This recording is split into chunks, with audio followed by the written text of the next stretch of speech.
Good morning my dear student. मैं हूं Zulfikar sir. Welcome करता हूं आप सभी को आज के इस वीडियो में।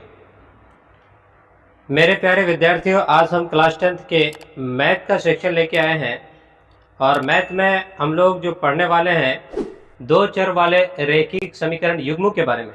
यहाँ से मतलब समांतर संपाती ग्राफ के बारे में पूछा जाता है। कौन से ग्राफ जो है कोई मंजिल नहीं जचती, सफ़र अच्छा नहीं लगता, घर लौट भी जाऊं तो घर अच्छा नहीं लगता, और करूं मैं कुछ भी दुनिया में तो सभी अच्छा ही लगता है, लेकिन ये पढ़ाई तेरे बिना कुछ अच्छा नहीं लगता। तो चलो मेरे प्यारे विद्यार्थियों, हम लोग चलते हैं, देखते हैं क्लास 10th मैथ के दो चर वाले रैखिक समीकरण युग्म के बारे में। दो चर वाले रैखिक समीकरण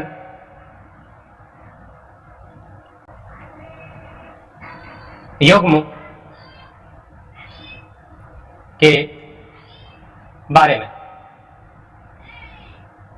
दो चर वाले रैखिक समीकरण युग्म के बारे में। इसमें क्या क्या केस उत्पन्न होते हैं तो सबको देखते हैं। बेटा यहाँ पे दो चर का मतलब क्या होता है? वैसा चीज जिसका वैल्यू बदलता रहता हो। इसमें कौन आते हैं? तो ज्यादातर इंग्लिश के अल्फाबेट आते हैं, X Y Z U V T. ये सारा का सारा क्या होता है? तो वो आपका चर कहलाता है। बोलेंगे चर वो राशि जिसका मान बदलता रहता हो, चर वो राशि जिसका मान बदलता रहता हो वह चर कहलाता है। देखो यहाँ पे एक शब्द आया बेटा चर। क्या है? चर। बोलेंगे वैसी राशि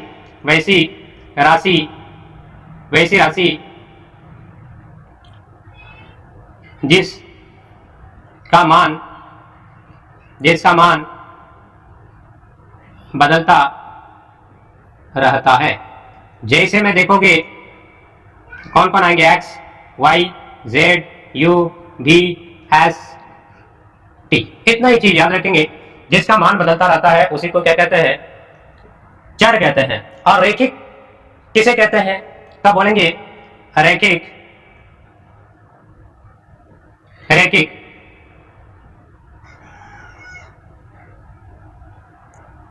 जिस बहुपद या जिस समीकरण का अधिकतम घात एक हो, रैखिक समीकरण कहलाता है। जैसे में देखेंगे, जैसा कि यहां पे देखते हैं बेटा 2x प्लस 3y बराबर 4। यहां पे देखेंगे तो इसका अधिकतम पावर भी 1, इसका अधिकतम पावर भी 1। यहाँ पे x और y दोनों ये चर है और दोनों के ऊपर अधिकतम पावर 1 है, तो ये आपका रैखिक समीकरण कहलाएगा। अब दो इस तरह से लेंगे तो दो का मतलब ये होता है युग्म, युग्म का मतलब होता है जोड़ा। अब यहाँ पे देखिए, जहां से क्वेश्चन पूछता है, ज्यादा हम एक्सप्लेनेशन करने के बारे में नहीं सोचते हैं, बस जहां से क्वेश्चन पुट अप होता है उसको मैं लेके चलता हूं। देखो बेटा, समीकरण दो चर वाले रैखिक समीकरण युग्मों को देखेंगे तो देखो यहाँ पे हम एक चीज लेते हैं, जैसे कि a1x b1y प्लस c1 बराबर 0। जब किसी भी बहुपद को 0 के बराबर कर देते हैं तो वह समीकरण कहलाता है। दूसरा यहाँ पे लेते हैं a2x b2y प्लस c2 बराबर 0। यहाँ पे एक इक्वेशन लिए, ये हो गया आपका a और इसको बोल दिए दो इक्वेशन है। ये दोनों इक्वेशन मतलब अब इसको कहा जा सकता है कि इसका अधिकतम पावर 1, अधिकतम पावर 1। तो ये दो चर वाले, देखो एक चर दूसरा चर, दो चर वाले क्या है? रैखिक समीकरण है। यहाँ पे भी देखते हैं दो चर वाले रैखिक समीकरण है। अब ये दो चर वाले रैखिक समीकरण का युग्म है। युग्म का मतलब जोड़ा है, एक तो यहाँ पे एक तो यहाँ पे, तो एक से अधिक है तो मतलब क्या है? एक और एक जोड़ा मिल गया, जोड़ा को ही युग्म बोलते हैं। तो ये दो चर वाले रैखिक समीकरण है। अब इसके बारे में क्या क्या चीज पनपता है उसको समझना है। पहला क्या करेंगे बेटा? तो पहला कंडीशन ये होता है कि अगर a1 और a1 बाई a2 अगर बराबर नहीं हुआ b1 बाई b2 के, तो इसके लिए क्या क्या मतलब कंडीशंस लागू होता है इसको समझना है। यह दोनों के कंडीशन को समझना है। पहला कंडीशन यह होता है बेटा पहला कंडीशन,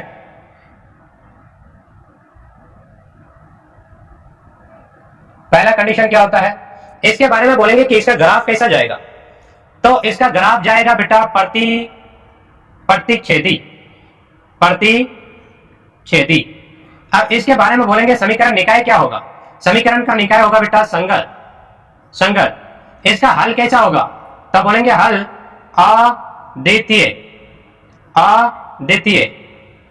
अद्वितीय बोले या बोलेंगे केवल एक हल। अद्वितीय भी रह सकता है या वहीं पे रहेगा केवल एक हल। देखो इसके बारे में कहा जा सकता है कभी संगत नहीं होगा तो यहां पे हो सकता है संगत के जगह पे क्या होगा, अविरोधी।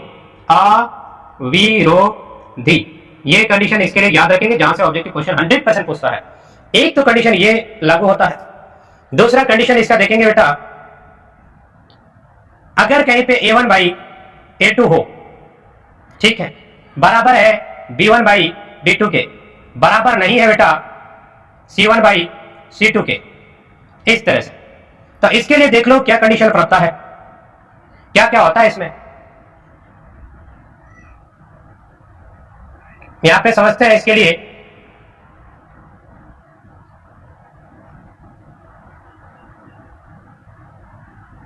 पहला चीज इसके बारे में बोलेंगे ग्राफ कैसा जाएगा, तो इसका ग्राफ जाएगा बेटा समानांतर। ग्राफ जाएगा समानांतर। उसके बाद देखेंगे तो ये संगत होगा या असंगत, तो बोलेंगे असंगत। कभी बोला जाता है इसको बोलते हैं बेटा विरोधी, ये विरोधी। अगला चीज देखेंगे हल कैसा होगा, तो बोलेंगे कोई हल नहीं। तीसरा कंडीशन देखिए,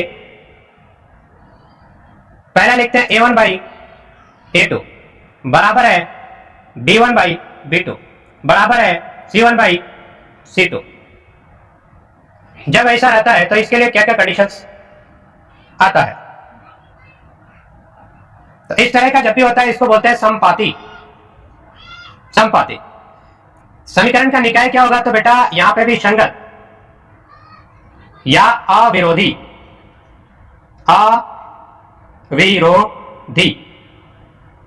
और अगला चीज होता है कि इसका हल कैसा होगा, तो बोलेंगे अनेक हल, यानी बहुत सारा हल। अब बोलेंगे सर एक चीज आया है प्रतिच्छेदी क्या होता है और आपका समानांतर क्या होता है और संपाती क्या होता है। समझो बेटा, प्रतिच्छेदी का मतलब एक रेखा इधर से गया,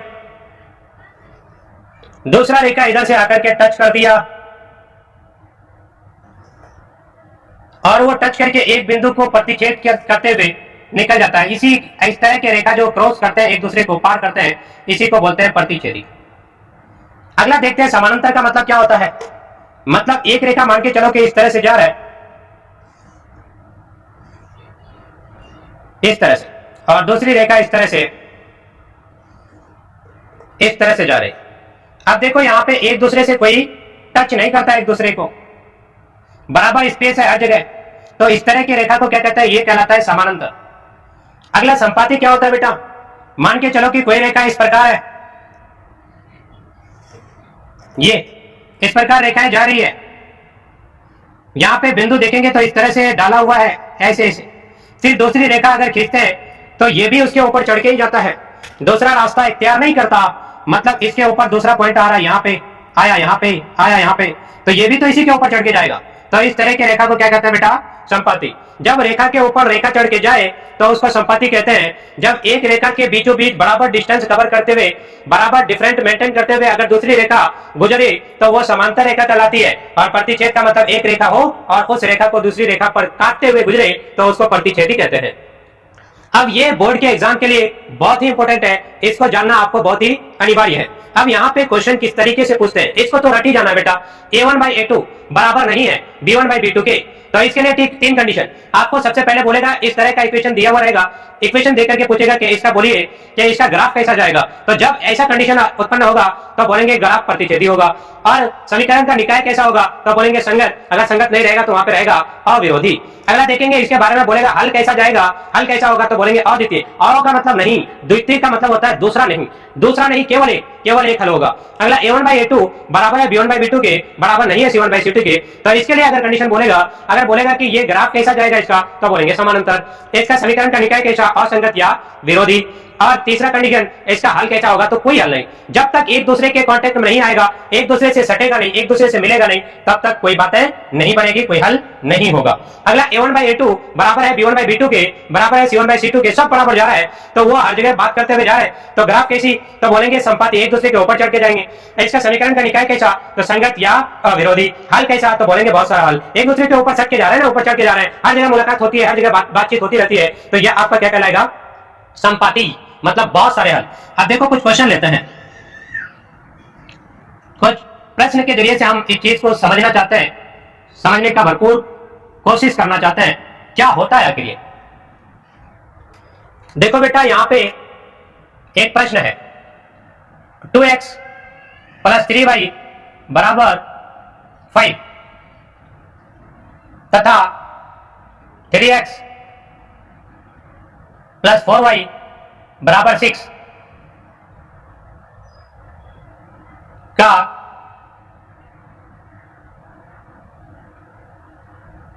समीकरण यहां पे लिखेंगे। इतना का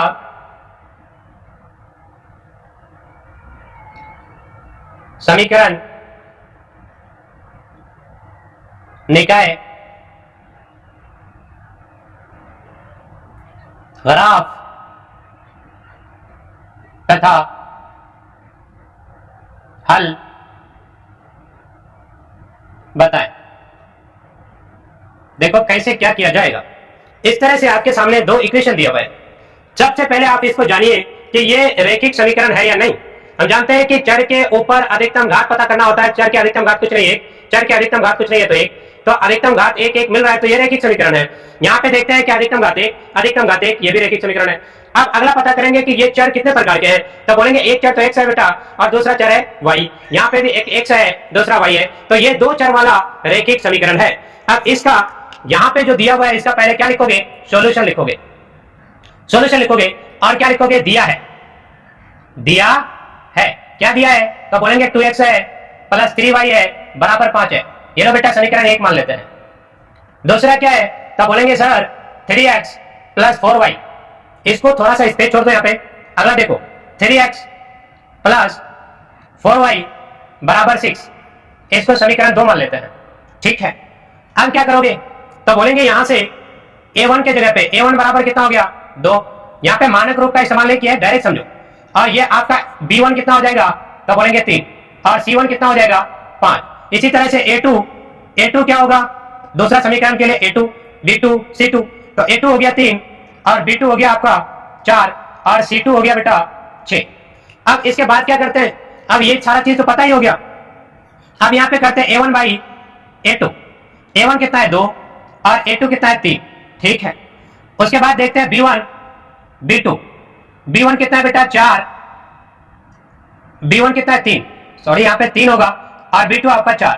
इसी तरह से c1 देखते हैं, c1 कितना है, c1 बाई c2, c1 5 और c2 आपका 6।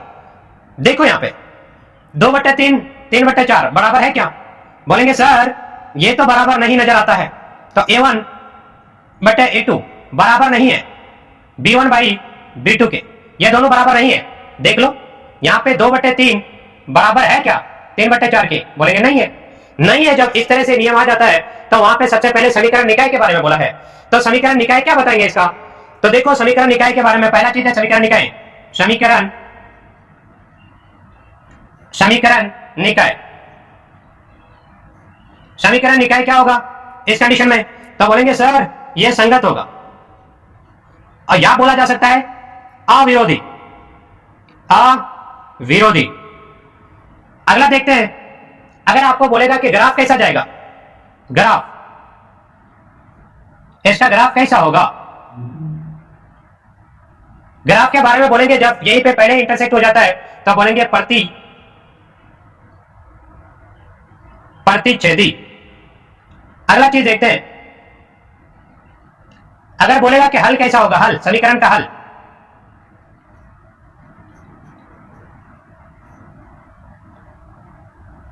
समीकरण का हल कैसा जाएगा, तो इसका हल के बारे में बताएंगे। समीकरण का हल होगा अद्वितीय, अद्वितीय, या इसी को बोला जा सकता है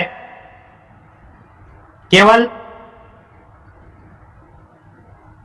एक हल। अब यहीं पे दूसरा प्रश्न लेते हैं,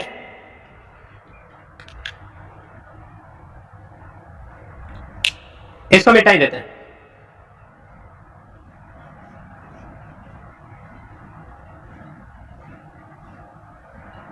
यहां पे केवल डाटा चेंज करते हैं बेटा, यहां पे मान के चलो कि -3 और यहां पे आपका ले लेते हैं 6, वो भी आपका माइनस में, ठीक है। जब इस तरह से रहे और बोले समीकरण का निकाय, ग्राफ और हल बताएं, तो क्या करना है, पहला क्या करोगे, पहला काम सॉल्यूशन लिखा जाता है, ठीक है। उसके बाद क्या लिखते हो, दिया है, उसके बाद लिखते हैं दिया है। अब क्या करेंगे, तो यहां पे लिखेंगे 2x - 3y बराबर 5, ये लो समीकरण 1। उसके बाद क्या है, 3x - 6y बराबर 6, ये हो गया समीकरण 2। या इसको यहां पे भी लिख सकते हैं नीचे, 3x - 6y बराबर 6, यह है समीकरण 2। अब देखते हैं a1 कितना हो गया, तो बोलेंगे सर 2 है, यहां पे 2, b1 कितना हो गया, देखो बेटा -3 है ये, -3, और c1 कितना हो गया 5, इधर a2 कितना हो गया, तो बोलेंगे 3, b2 कितना हो गया, तो -6, c2 कितना हो गया 6।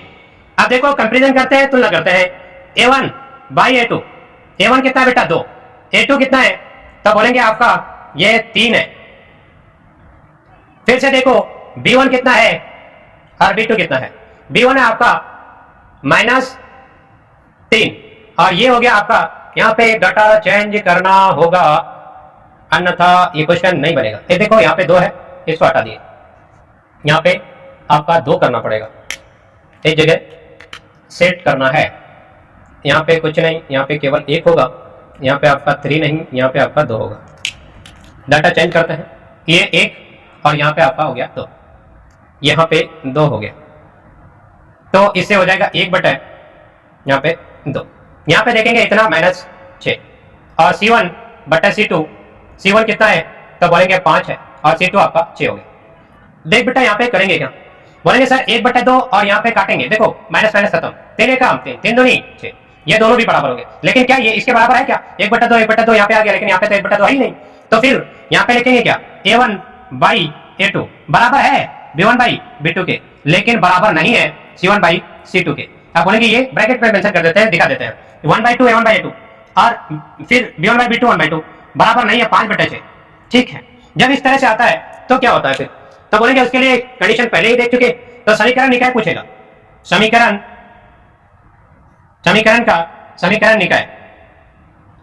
का निकाय क्या है, तो बोलेंगे सर बीच में धोखाबाज, यहाँ पे देखो धोखेबाज निकला है, तो ये इसका ग्राफ जो जाएगा, समीकरण का निकाय जो होगा वो असंगत होगा, धोखेबाज के साथ कोई दोस्ती नहीं, संगत नहीं, असंगत, असंगत जो होगा तो उसके साथ विरोधी चलेगा, दुश्मनी चलेगा, तो ये हो जाएगा आपका विरोधी। अगला देखो समीकरण का ग्राफ कैसा जाएगा, ग्राफ,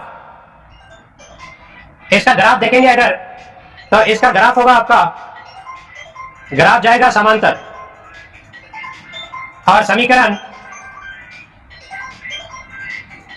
का हल, समीकरण का हल कैसा होगा, तो बोलेंगे